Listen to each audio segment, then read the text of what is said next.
Maki Rena!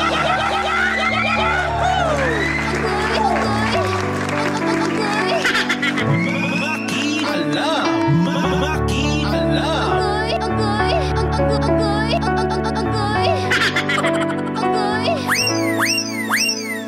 91.5 Win Radio. Alu kay Ube. Mga marikoy-parikoy, mga kapitbahay kong pakialamero at pakialamera. At dito na naman ang inyong kumareng dakilang pakialamera sa lahat. Ang inyong kumare po ninyo, kumari po kita.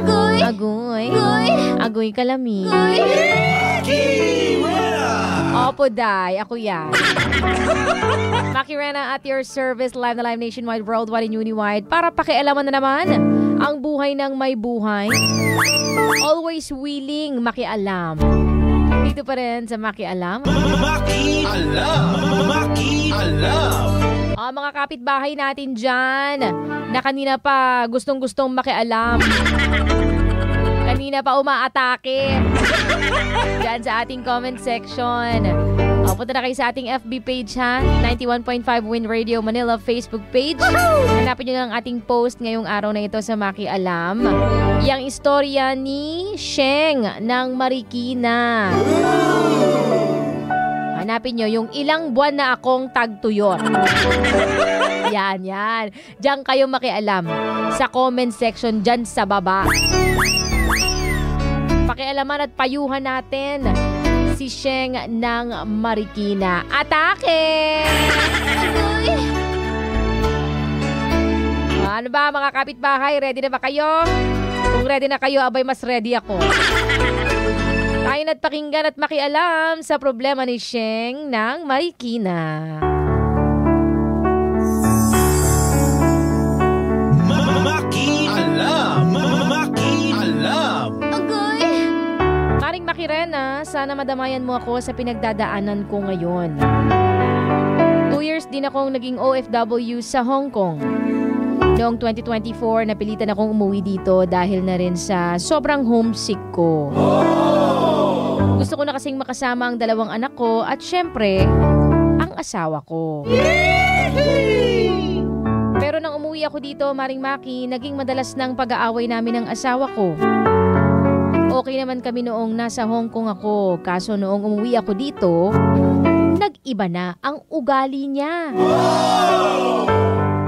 Madalas nang mainit ang ulo niya sa akin. Sinusungitan ako at madalas pagtaasan ng boses. Sabi niya pagod lang daw siya sa trabaho, kaya siya ganon. Pero bakit naman ako ang pinagbubuntungan niya? Oo nga. At isa pang kinalulungkot ko, Maring Maki. Ilang buwan na kaming walang ganap sa kwarto. Agoy. Nakakalungkot nga yan. Tagtuyot na, Mare. Natitiis niyang ganoon katagal na wala. Nakakapagduda na rin kasi minsan, Maring Maki. Ano bang sa tingin mo? May iba na kaya siya? Makialam ka naman please, Maring Maki. Maraming salamat. Sheng ng Marikina City. Maki Alam! Maki Alam! Agoy! Naku, Mare, it's a time. Charing gola.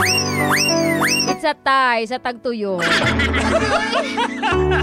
Pero malay mo, pagod lang si pare talaga, di ba?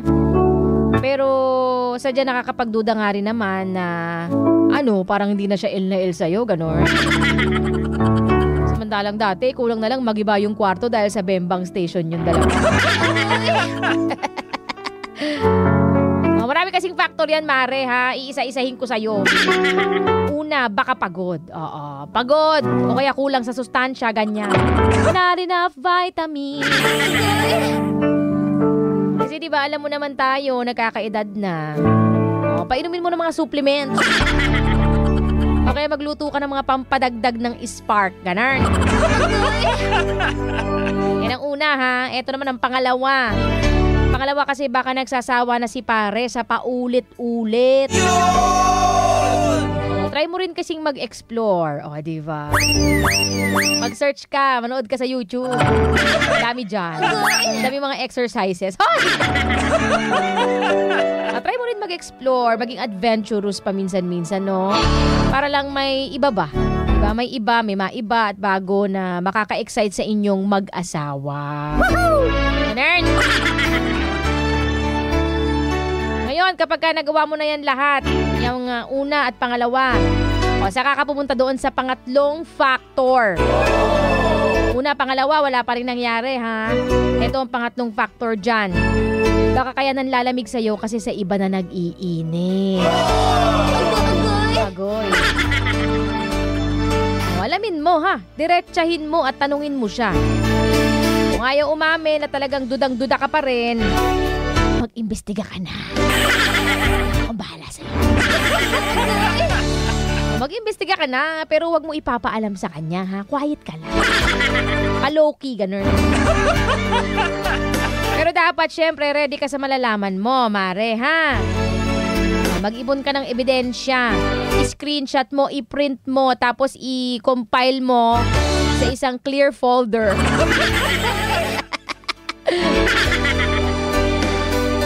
Para nang sa gayon, hindi ka mapahiya. Supalpal mo sa kanya ebidensya.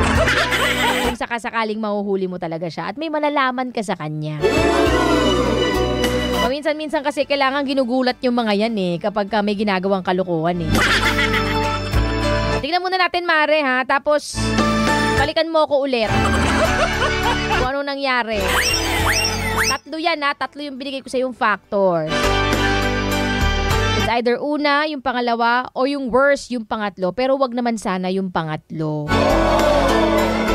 Okay, Maring Sheng. Yan lang madadamay ko sa'yo, ha?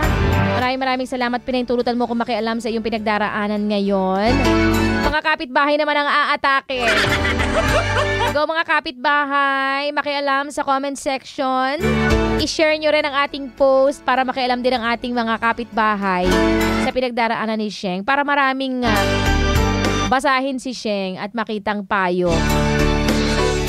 Malay mo, di ba makatulong tayo? Punta na sa Facebook page, ha? 91.5 Win Radio Manila Facebook page. Or kung meron din kayong gusto ipadamay, mga kapitbahay, gusto nyo pakialaman din natin ang inyong mga problema, abay, willing naman ako makialam. Mag-send lang kayo sa akin ng story sa aking Facebook page, DJ Maki Rena on Facebook. That's DJ M-A-K-I-R-E-N-A, DJ Maki Rena on Facebook, or sa aking email ad, djmakirena@gmail.com.